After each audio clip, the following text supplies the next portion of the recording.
Hello Internet, I'm back and I'm excited, and everybody laughs about it when I say I'm excited. I've been talking to people here in South Africa, lovely people, and they say to me, man, you don't really look excited when you say that, but deep down, it matters, I am excited. And I'm speaking here today to a man who was in 5 Signals, and his name is Barret Neilson. He's the first guy from a Signal Corps we've been speaking to, so I'm really looking forward to it.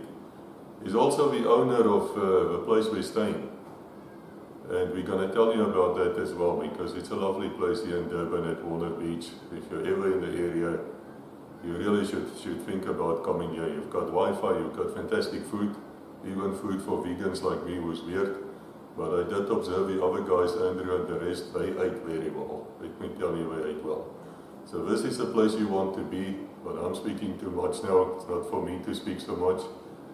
Let me say to you, Barret, thank you for joining us here at Legacy. We're very, very grateful for you. Thank you for that. Now let me ask you, how did this start for you? What happened? I mean, I suppose you were called up. Alright, thank you very much for the opportunity, Chris, of being here. And what's I going to say? I think it's a very good program that you guys are actually airing. There's not enough that's known about the different facets and the different lifestyles and that were led during that time over there. Very beautiful part of the actual life to be able to have spent with a lot of different friends and a lot of different people. Excuse me.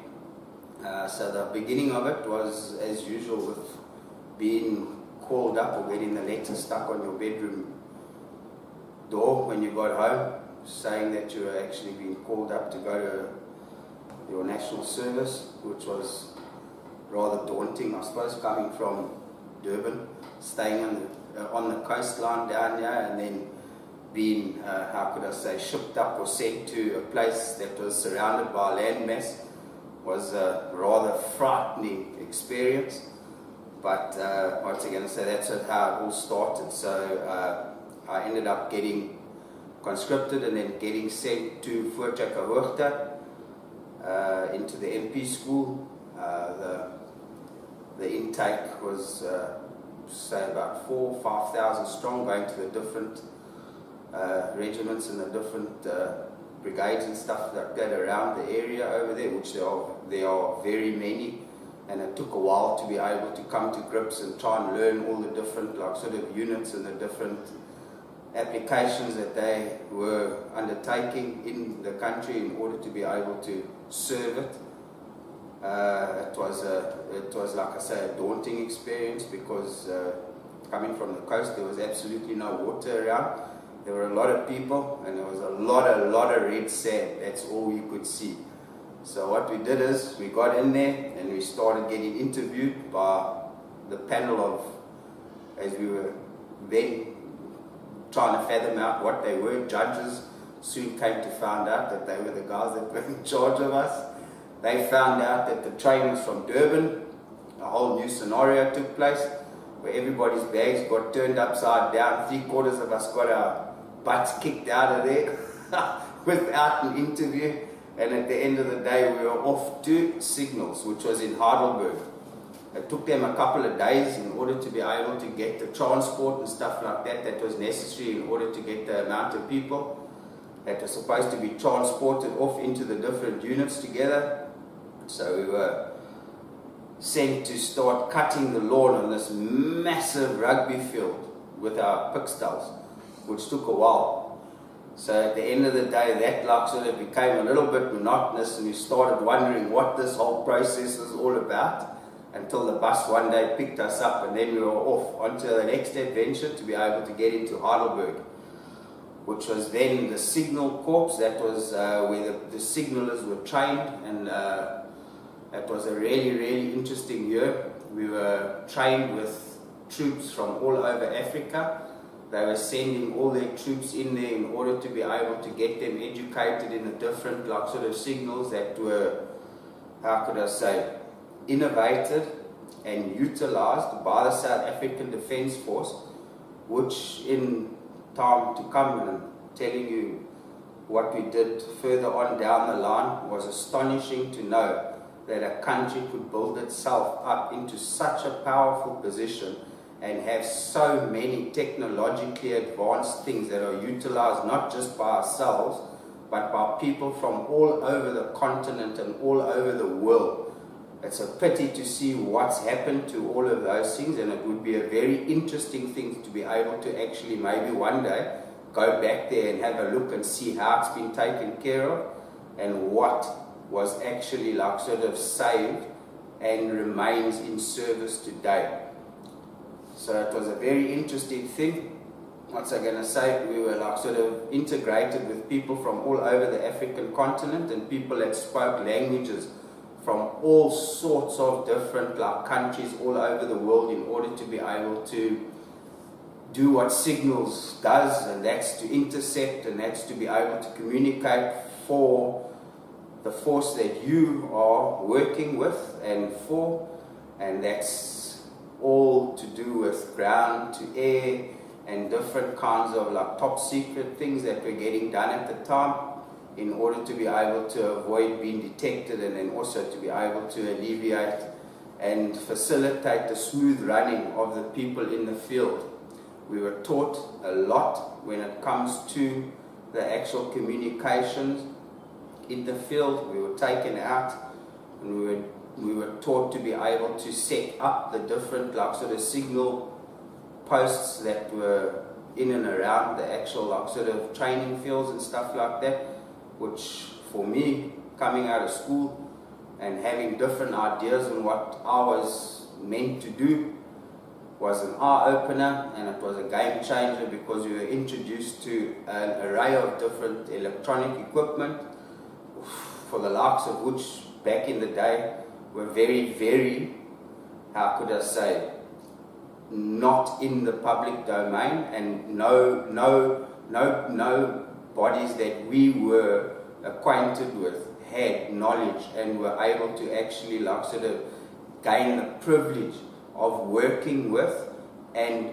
utilizing all this equipment, which was so technologically advanced and like sort of, how could I say, it was a very proud thing to be able to know that the country that we come from was able to be able to like sort of not just utilize but manufacture most of these things that we were using, and that's helped not just this country. Like I say, there's other countries around the world that have utilized and still today utilize some of the technology that we've got, and then also the different like countries in Africa have benefited greatly from the training that was given to them by the Defence Force at that time, which was like more than willing to be able to incorporate the different like sort of armies in Africa and to be able to get them going. The year that we spent training excuse me, and like sort of doing the different learnerships that were like sort of meant to be put into practice coming into the second year of the army was quite grueling. What's I going to say? We were put through our paces, and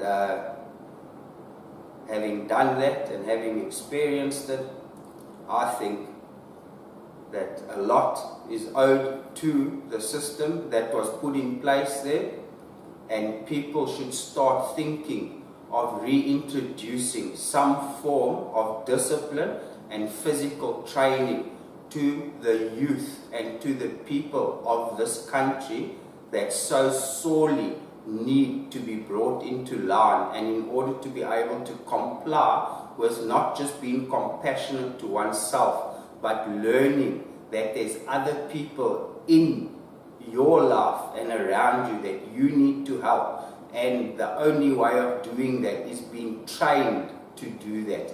So there is a big transition gap that's been left in this country, which could be addressed almost immediately if one of these people in charge find it in themselves to grant the youth of this country the privilege of doing something beneficial, not only for themselves, but for the country that they live in. After all, it isn't us or me that is important. Once you start learning to save the person next to you and assist in the people around you, that's when you move forward as a person, as a unit, as a nation, and together things are done with the intent of helping each other, not burning each other. And this is something that's sorely missed in our society nowadays. It needn't be as, how could I say, as forceful as it was, due to that being an operational sort of time. But there are different paramilitary organizations that so sorely need help, i.e. the actual firefighters, the different life-saving people, the different people that assist and help people in different situations and whatnot, which all is benefited through the learning and the understanding that was given to us during those years, of which we are very grateful now. And in the beginning, we were reluctant to want to actually go there, as is most of the cases, I would suppose, in anything you do in life. But once you've been there, you've learned, and you've absorbed what there was to be able to actually learn, you become a better person for it, and the country becomes a better country for having you in it. Because now you are a contributing person towards society, towards yourself, and towards other people, which is, like I say, the main thing that's missing in our society nowadays. And by the looks of things, the systems that were put in place back then should be reintroduced, and they should be put into practice in the different aspects of life, even in cleaning up this beautiful country that we have. After all, a lot of the services that were generated and created by the Defence Force back in the day were assisting the different things that happened, i.e. flooding and the different riots and stuff like that were taking place at the time. But then we also helped greatly in the different natural disasters that took place. And that is, I think, what could save us at the moment. And if more people were put in that light, it would be a better place for us to live, because we would have assistance from the people around us that knew what they were doing because of their training. The first year went past, we were taught all these different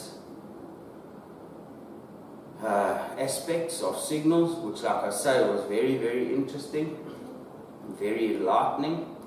And one thing for certain would be very beneficial going forward in my life, because of the occupation that I was to get into, which I never really anticipated in the actual first place as being an 18-year-old, but having done what I did back then benefited me greatly in the occupation that I became later on in life, an electrician. The second year of coming in to the actual now we are going to put into practice what it is that we've been taught for a year. So now we get posted off to a place called Wonderboom, which now houses an operational signal unit known as 2 signals, and then another unit known as 5 signals, the one we belong to. The one we belong to was mainly utilized for communications in and around the South African border and stuff like that, and obviously in the actual main communication headquarters. Like I say, the things that I saw when we were there, now that I look at James Bond, we used to make him look like a bit of a cupcake. And the things that we were taught and we were actually working in were things that could be actually brought out of one of his movies, but unlike his movies. That is a real life situation, working in a real institution that's offering you services that you would only have in your wildest imaginations by watching James Bond. We worked in a place called Blenny, I'm not too sure whether most people know about it. I know that, what's I going to say, in and around that area over there, most of the top brass was situated because that was known as the ComSec. That was the central communication, like sort of headquarters of the country. If in the event of the country being bombed or attacked, you would retreat to this installation, which, by the way, I was led to believe could withstand quite a ferocious bomb landing on top of it, due to the massive concrete structures and whatnot that actually, like, sort of, how could I say, covered the top, and the big, like, sort of ventilator systems that they had in order to produce oxygen. The actual installation itself consisted of the intelligence units, the actual signal units, and then, what's I going to say, they had the capacity, in the event of there being trouble, we were able to sustain ourselves. They would estimate from 6 months to a year without leaving the actual, the installation, which was called Blenny. Like I say, that installation itself went a number of stories underground. We stayed in there. We did all our, like, sort of communications and whatnot from there. We were given all the secret documents and stuff like that that were needed to be delivered to the different entities right throughout the country and right through Southwest Africa and into Angola. The actual working principle, and having seen this, opened my eyes to just how powerful and just how well organized our country is. From that installation, we were then sent to all the different installations around the country when it came to the operational units, i.e. 44 Parabat Battalion, and the different, like, places like Boekenhout's, Kloof, Rooiwal, and all of those places, which were also mind-blowing. Like I say, I would love to see what the people are utilizing those installations for now, because they were manned by highly intellectual people that were trained in all the different facets of being able to maintain communication and support right throughout the country and whatnot, and were of quite a highly sophisticated nature, which I can almost guarantee you, I think there might be a bit of a transition gap with the people that we have doing what they do now. Hence, once again, I think that training in some manner or some form for the youth, and it doesn't matter how old you are, you can always become a part of something that is helpful and wants to be able to, like, sort of assist when it comes to something untoward happening, which we have happening quite often now in terms of the different natural disasters that are taking place, which we sorely need a lot of help with. In the second year, our base was Blenny, like I was explaining. This was the central communication headquarters. From there, we were sent to all the different, like, facilities around the Pretoria area, going far and wide. We were given different tasks. 1 week, we were assigned to be able to deliver all the top secret documents around the area. The next week, we would take turns. I think there were 14 of us that were stuck in this, like, sort of unit. And the unit itself was called SDS, the Signal Dispatch Services, which took all the secret documents and all the posts that was read by the high-ranking officials all over South Africa, and it was delivered to them by hand. On the 1 week, we were set up into groups of 2, and then we would take the documents around the greater PWV area in vehicles and stuff like that. We had our own vehicles, and we would travel in 2. On another week, we would get assigned to being able to fly through to the border. We would stop at the different border posts. We would normally come in at Grootfontein, fly to Rundu, Oshakati, Ondangwa, Oshivela, and all sorts of different places like that. A big eye-opener for coming from the south coast. I never knew the African continent was so big.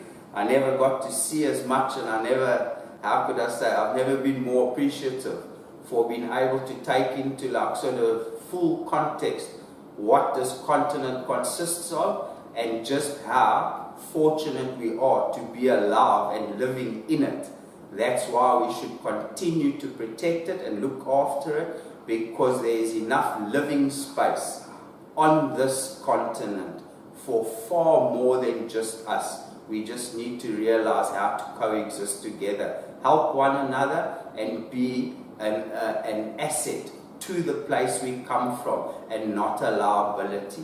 So once again, I'm going to push that issue where there should be some drive in order to be able to get the youth of this country and the people that call themselves leaders, looking like leaders, acting like leaders, and being leaders, which means going out there and cutting that bush yourself, going down there and cleaning those dishes yourself, helping the auntie that's fallen down the road over there, seeing that your friend's mother's plugs are changed and her lights are working, and in general, like I say, being an asset to the country that we love so much and we still dearly pray for on a daily basis, and would in any manner help it in the time to come. So in order to be able to get to the second year, we've gone all around the border posts of Southwest Africa, right through over into Angola, which was like sort of very interesting. We would go to Walvis Bay, that was another thing. Then the state president had his premises in Cape Town for the second half of the year. Back then what would happen is the legislator or the government would hold a sitting in Pretoria at the union buildings. That was where we used to have to visit very frequently in the first 6 months of the year. In the second 6 months of the year, the cabinet and all the people that were running the country would relocate themselves down to Cape Town, and the running of the country would be done in 2 different places. This, I think, is something that the current people in charge need to take into consideration, that the country is a unit and not a separate entity of provinces governed by individuals. Once we get the actual cohesiveness together, in order to be able to offer guidance from the different allotted provinces of this country, and then in terms of not just wanting to be able to utilize them for political gain, but for the gain of the common man, in order for them to be able to gain a living and to be able to earn a living. I think that will congeal and cohesively bring us together. After all, it's synchronicity that like sort of captures the best part of human beings, is when they can act accordingly like an orchestra. It sounds beautiful when everybody plays together, and as an individual you can only be a part of it, but together and collectively the beauty of everything and all the instruments come to the fore. And as I'm saying, we went all over this beautiful country. We went to Cape Town for the second 6 months, we went to Walvis Bay, we went to so many different places in Southwest Africa and in Angola, and it was a really, really eye-opening experience. And how could I say, I am very proud to have been a part of something that was so well organized and so well orchestrated. And in terms of what the people were actually like, sort of, how could I say, not to put my foot in it, but nowadays there seems to be an ever-increasing necessity to be able to maybe go back and re-look at what it is that was getting done there, and at the same time it was for a very good reason by the looks of things, because the same, how could I say, entities that were unwanted at the time seem to be rearing their ugly heads in a very, very like sort of prominent manner nowadays, which is not very, how could I say, accepting and willing for us to accept. Me especially, as a person having come from knowing what it is to be able to act together, act as a unit, act as a people, act as a country, and this, in light of what we are going through nowadays, is one of the funniest things I've ever come across in my life. When we were doing our first year, and in going to all these different operational places and entities and things like that, we were confronted by something that was actually quite unique, when in terms of everybody used to have a look and see South Africa as a racist country. 70% of the Defence Force was made up of black and coloured fighters and people that were proud to be there and were willing to be able to actually like sort of contribute to building their nation. Not my nation as a white man, but their nation, our nation, the nation that we all work together in, and in people having these very skewed like opinions of the country and the people in it. We were working with all of those people, training those people, and I think if things had been integrated and were in some manner done in a well orchestrated manner, the transition of what would have happened would have had a greater benefit to every living person on this continent, not just one political party or one creed or one religion or one nature. We are all here together. We have all fought together. There are a lot of people that aren't aware of that and should be made aware of that. Some of the best friends we've made and some of the people that we're still in contact with are people from completely different denominations that were made friends through the experiences that were given to us in that situation in time. We are going to have to choose going forward, I would say, what situations and what experiences would benefit us, and not just us, but the people around us. In having done that, and having spoken a lot about, how could I say, what we were doing and what we did there, we also had a big joy. You must remember, we were stationed not so far from Jacqueline's. We were going out on a constant basis, making new friends, meeting some very, very nice ladies all over the place. And at the end of the day, it wasn't all just doom and gloom, which everybody, or not everybody, I think most people had that like sort of expectation of when first conscripted. So every situation in life is what you make of it. If you complain about it, you are becoming a part of the problem. But if you enjoy the situation you put in, make new friends, help new people, clean up what you're doing, and become educated in the process, I can't see there being anything wrong with that. And that is, I think, where we need to go nowadays, is take a situation that we don't want to be in and make it better, not just for you, but for everybody. And in having experienced what it's like to be brought into different places, and obviously, how could I say, in the beginning thinking you condemned to that, but in the end knowing that the privilege granted to you is far greater than what you thought was wrong with the problem, when there wasn't a problem at all. It was something that needed to be done, and it was a situation that could be utilized and obviously made to better your life, and have an experience and know that in the back of your mind you've contributed to something that was really worthwhile being a part of and made you a better person in order to go forward. There are different aspects of what we did over there. We made lots of friends because obviously we used to have to hitchhike 700 kilometers on a Friday afternoon to get home. There were no buses. We never had enough money for all of that kind of stuff. Although in the second year I did get lucky when my old man paid for me to fly home on one or two instances, and we almost got lucky. My connection, Bricknell and myself, ended up on a flight to Mauritius, of which we cordially got told to get off because there were no military personnel going to Mauritius. So that was just how could I say, after flying around the country the whole year in military planes and stuff like that, we were very unaware what it was like to be able to undertake the normal like civvy experience in a very nice plane.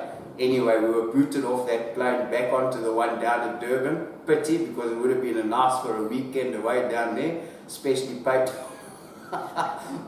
for by the government and stuff like that, but that just didn't happen. And what's I going to say, there were like lots of instances where we made really, really good friends by people just picking us up along the way. They would take us with them, they would take us to their houses, they would tell us stories and stuff like that, and at the end of the day we would become like sort of mates and have the opportunity to be able to now one day on the way back from here through to Joburg or whatever, pop in and go and visit them and have a cup of tea and stuff like that. And I think that's where we've gone and, how could I say, mucked up what we've had in terms of trust. That's just how trustworthy people were back then. You could go anywhere in this country by just putting your thumb out on the side of the road. You'd get a lift, you'd get a ride. It may have taken a half an hour or an hour, but we all had fun standing there and doing it in the first place. In coming out of the army, what's I going to say? We were doing our camps and stuff like that for a number of years afterwards. I played the bagpipes, so I was like sort of drafted into the 1 medical battalion after one of the pipe majors caught me playing volleyball on the net there, and our command headquarters was 1 Med, and that was where the RCC now stands. And we used to obviously operate from there. I did a number of different like sort of camps and things like that.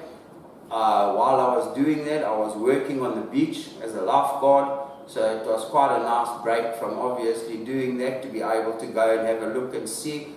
Most of our functions at that time over there were just ensuring that everything was like sort of secure and like seeing different things in the 2 years over there.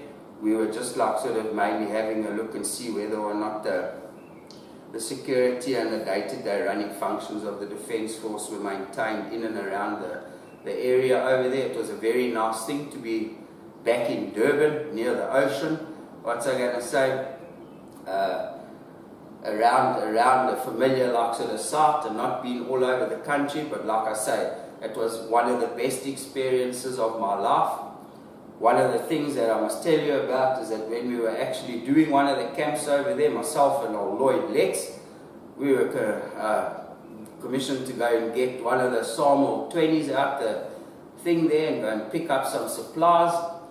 What happened is the only like sort of petrol depot was at what was called Natal Command at the time over there. I think the doors and that are still standing. I've got a picture of my son and whatnot surfing out in front there. We call it the shotgun, quite ironically. Yeah, so what's I going to say? The doors are still there, but it looks as though the institution's been hollowed out from the inside. Anyway, there's not much left there. We came around the corner to fill the actual sawmill up. What's I going to say? And there were 2 coloured guys that were manning the petrol pumps that had just been caught by the sergeant major smoking boer behind one of the actual like sort of one of the Bowsers. So obviously, in a rather flustered like attempt to be able to fill the blimmin' Samuel 20 with petrol and not diesel, the coloured guy got us into so much trouble because he was shivering and shaking when the sergeant major got hold of him, and he filled that Samuel up with petrol instead of diesel. It was the Gunston 500. Lloyd Letts and myself came around the corner, right on the beach, and that truck went up in smoke like I've never ever seen anything do in my life before, because it had a hole in the exhaust pipe underneath. We thought it was on fire. It wasn't on fire. It didn't turn off. It carried on smoking and bellowing like a truck that was on fire in the main rush hour traffic while everybody was on their way home. Nonetheless, we get hold of the man in charge, who wasn't very happy with us. The sergeant major from 1 Med asked us what's happening, and we obviously went through the details with him, told him that at the end of the day the cap's got diesel written on it and somebody's gone and filled it, and here we go. What he told us that day is that it's your responsibility to be able to see what goes inside that thing, because you're in charge of that vehicle. And I believe that now, because it's a similar thing with where we are. If you're in charge of something, make sure that thing works, not by letting somebody else go and do something to it, but by you taking command and taking charge of the entity that you're in control of. And that is what we should be doing here.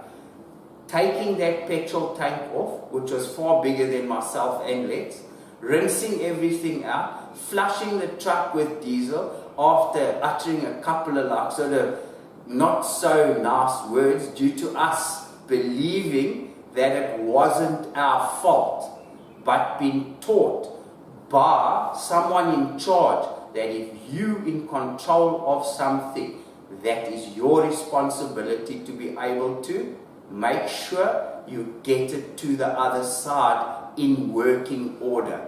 Thank you very much, Sergeant Major, for that. I'll remember that lesson for the rest of my life, and there were a lot of things there that were spoken and taught to us in terms of being able to not always look for somebody else to blame, to take heed of what the situation is, see what your contribution towards it can be, and then not only sitting and talking about it, but getting up and acting upon it, so that we can all have a better future together. And those are the actual, how could I say, moral compasses that were instilled in us, that I think need to be brought to the fore a lot more in the actual lives we lead on a day-to-day basis. We're far too quick to complain.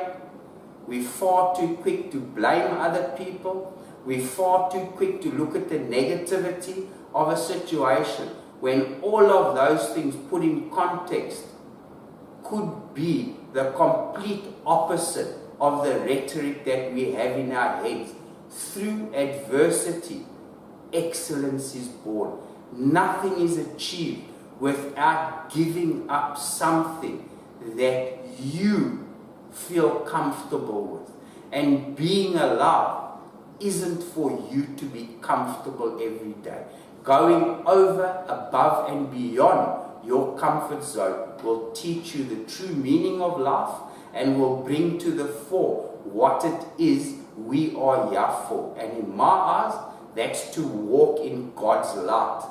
You are your own personal Jesus. Stop looking for other people to blame. Stop looking for other people to help you. Get off your ass and do something for this beautiful country that we live in. After all, it's ours. Everybody's. Don't make a mess. It's not your mess. Pick it up. It's your country. Don't leave it in a mess. At least have the decency and the strong will to be able to know what it is you've been taught, appreciate where you've come from, and in going forward, render all those lessons taught to you by all those people that took the time and the privilege of giving you that information. Utilize it for the benefit of our country, of our people as a collective, and together take every situation that you're in as a learning experience, and one that can better yourself and every single thing around you. Of course, I thank you very, very much for the opportunity of sitting here. I wish I could do this, how could I say, and explain all the good times and the really, really interesting times and whatnot. It would take a lot longer than that. But what's I going to say? The privilege of being here in order to be able to actually, how could I say, consolidate the goodwill of all those beautiful people that contributed to the well-being of this nation. I'm honored to have an actual part in that, and I'll always have a soft spot in my heart for all of those people and everything that they gave, not, how could I say, not unwillingly, but willingly towards the betterment of us all. I now, later on in life, run a bed and breakfast. I'm an electrician. I've benefited greatly by all the different sort of aspects that were taught to me in the Defence Force. I've utilized them going forward in the years to come, and in having done that, am aware of what needs to be done in order for us to survive, due to the Army teaching us how to survive. In the establishment now, we have a borehole with our own purification plant. We've got one of the best waters in the country, they reckon, so we can give you something to drink on your holiday. We can give you a shower. We have got all our own power, which once again, stressing, luckily for the actual benefit of having utilized the education that I was given in the Defence Force, have sort of contributed towards where I am now. So we've got our own water, we've got our own power, and of course, being a signaller, we've got our own communications as well. And at the end of the day, security-wise, you will be secure when you stay here. We have made a point of embracing people of like-minded situations and values in order to be able to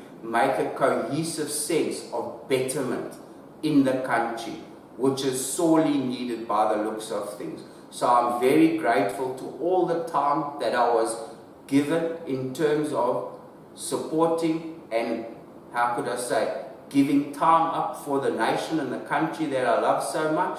And in going forward, I'm going to utilize all those special moral principles that were instilled in me by those people in order to be able to take us to the next level. And please, my name's Neilson, not Nelson. So if it's possible, I'm the guy that's going to fix everything. I'll never lie to you. And at the end of the day, what I've spoken to you is the truth. And I wish more people would be able to open their hearts in terms of being giving, in order to be able to better things and not complain about them. Once again, Koos, thank you very, very much for the opportunity. I'm really grateful, and it's an honor to be a part of people, like I say, that had the best interest and still have the best interest of this country at heart. Going forward, I'm sure as a nation, what has been installed in us has made us stronger and stronger and stronger, and will do as time goes on. Like I say, through adversity, excellence is born. We love this nation. We'll continue to serve this nation, and at the end of the day, together we can make it a better place. Let's go forward in unity, proper unity, not just this funny sort of unity that's been installed by obviously people promising other people things for nothing, but people giving in terms of real time and real physical attribute in order to help your fellow man. We love you. Thank you very much, and thank you all for being a part of everything that still stands today. It is beautiful to still be here and be a part of it. I'm honored. Thank you very much. Barret, thank you. I really appreciate it. You know, I actually wasn't planning to come to your place. I booked something at Airbnb for vastly more than what I paid here. And I asked those people after I booked, you know, you don't get the actual details before you book. So I booked and I paid and I said to them, guys, you know, I'm running this military legacy show. We're gonna have to record some people. Would it be okay if I record some people? And they told me, no, it will not be okay. They were not willing for me to record anybody on their premises. South Africans. And of course I cancelled within minutes. I think they're still in shock. I cancelled and then Peter Williams came to me and he said, I know about this place and now I'm here and I'm telling you, we've recorded many people here. You will notice the background behind me. If you follow legacies, I want to thank you, Barret. Thank you for your gastvryheid. You know, we arrived here, the man is there. If you need him, he's not intrusive, he's a perfect host. Everything is working, klopt as alboom here. Everything is working. There's no problems here. It's quiet. It's just fantastic. The food is great. You sleep well. There's no, you know, drunk people trying to approach you from behind or things like that, or women of the night and all sorts of things, which you sometimes find in these places. Ask me, you know, we've got a place in Phuket now. I know about it. So Barret, thank you very much for your story as well. I think there's going to be questions. We might have to call you back to answer a few questions. But it's so good for me to see that there's pride in service. You know, so many people, especially in the 90s, were extremely negative. And they just, everything the army and the police did was just wrong, it was horrible, blah, blah, blah. And then you suddenly realize they're talking nonsense, they're talking crap, and that is why legacy exists. It's for our own legacy. So I want to invite all of you guys out there, please come and talk to us. If you've been in the Signals or you've been somewhere or wherever you've been, come and talk to us before these memories go away with when you're called up for further service. You know how to get hold of me. My details are below, and until we meet again, God bless.